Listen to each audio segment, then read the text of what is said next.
Welcome back to GeoKloud Academy. In our recent series, we have been doing the spectral indices, and in our today's video, we'll be looking at normalized difference snow index for the what we'll be running. So basically, our results will be showing distinguishing between snow and ice from clouds and other bright surfaces by exploiting snow's high reflectance in the green band and strong absorption in the shortwave infrared band.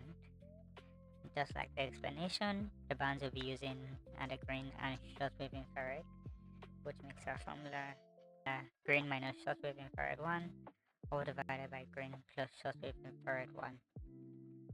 We'll be working with a Landsat 8, so we'll be doing band 3 and band 6 for our formula. Using our Raster Calculator, bracket open, band 3 minus band 6, bracket close divided by bracket open, band 3 plus band 6, bracket close.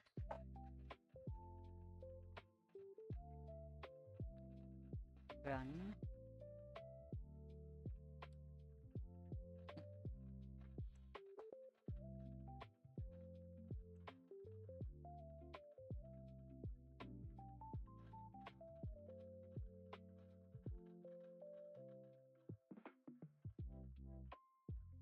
So this generates an approximate figure of NDSI, although the location that is being used doesn't have a snowfall, but the region that is showing white is our water bodies, so giving us our results close to what we're looking at.